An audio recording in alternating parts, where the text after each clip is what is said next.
Assalamualaikum warahmatullahi wabarakatuh. Bismillah, walhamdulillah,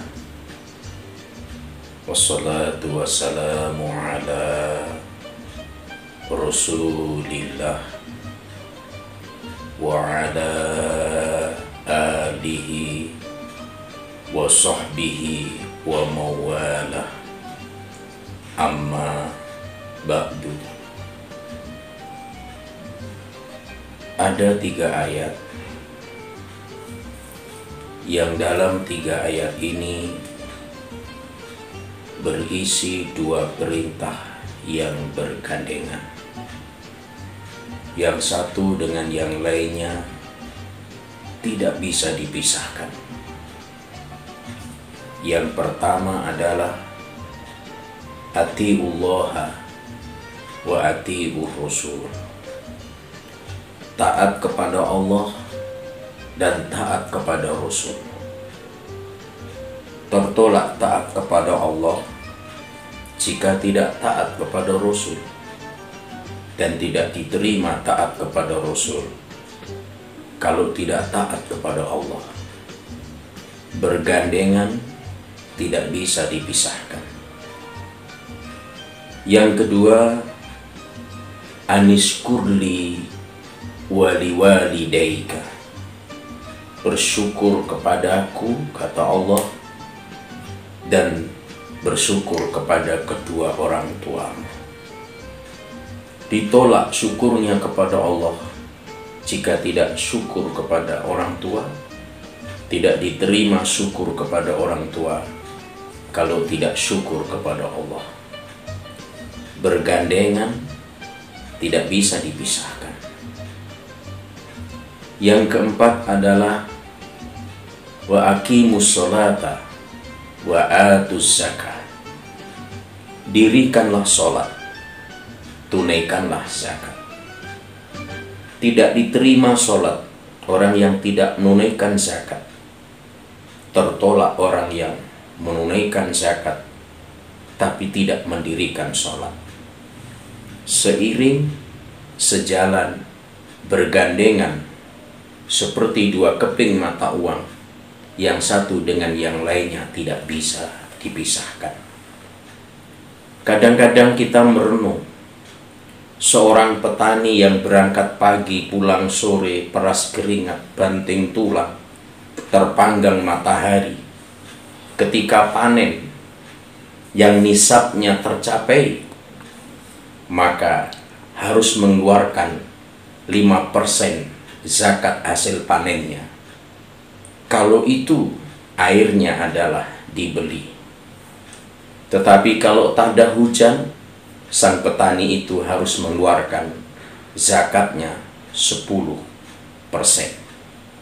Yang kurang lebih, jika nisabnya 750 kg, jika 1 kilogramnya 10.000, maka ukurannya adalah 7.500.000. Harus dikeluarkan zakatnya 5%, 10%, tergantung pengairannya. Bagaimana dengan orang yang bergaji di atas itu semuanya?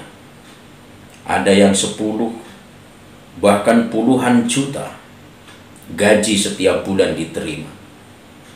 Ketidakadilan ini maka dipandang oleh Dr. Yusuf Qaradawi perlu diadakannya namanya zakat profesi.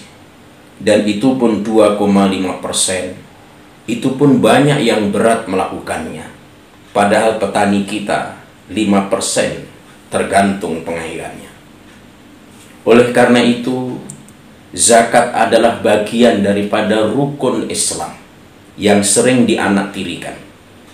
Sholat kita berdesak-desakan, puasa masif dan massal kita lakukan, berhaji antriannya sampai puluhan tahun. Tetapi berzakat kenapa kita abaikan? Padahal zakat itu sama-sama rukun Islam. Yang rukun itu dalam hierarki fikih setingkat lebih tinggi daripada wajib.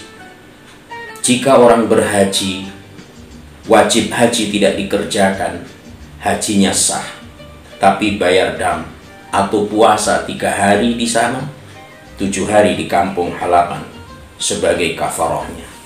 Tetapi jika rukun haji ditinggalkan, maka tidak sahlah haji itu. Ini menunjukkan bahwa rukun itu setingkat lebih tinggi daripada wajib. Zakat adalah rukun haji yang sering dianaktirikan. Kita menginginkan membayangkan jika di counter-counter amil zakat orang berantri sebagaimana berdesak-desakannya sholat, sebagaimana semangat berpuasa di bulan Ramadan yang masif dan massal, sebagaimana antrian haji yang berkepanjangan. Dan zakat itu sebenarnya adalah hakikatnya untuk kepentingan orang yang berzakat, dan itu merupakan hak Allah Subhanahu wa ta'ala. Allah sendiri berfirman di dalam Quran Surah Taubah ayat 103, "Khudh min amwalihim shadaqatan tutahhiruhum wa tuzakkihim biha." Ambillah zakat dari sebagian harta mereka. Dengan zakat itu kamu membersihkan dan mensucikan mereka. Zakat membersihkan harta, mensucikan jiwa pemiliknya. Oleh karena itu, orang-orang yang berlimpah harta tidak berzakat, sesungguhnya hartanya masih kotor dan belum bersih, dan itu mengindikasikan betapa jiwanya terjangkit penyakit kekikiran yang menggelayutinya. Oleh karena itu, berzakatlah. Jika sudah sampai haul dan nisabnya, maka tunaikanlah, karena zakat itu untuk fakir miskin, tetapi itu adalah haknya Allah Subhanahu wa ta'ala. Jangan coba-coba mengambil haknya Allah, karena sama halnya kita berperang dengannya. Semoga ini memberikan bahan renungan bagi kita semuanya. Berani berharta, harus berani berzakat. Wallahu waliyul muttaqin. Assalamualaikum warahmatullahi wabarakatuh.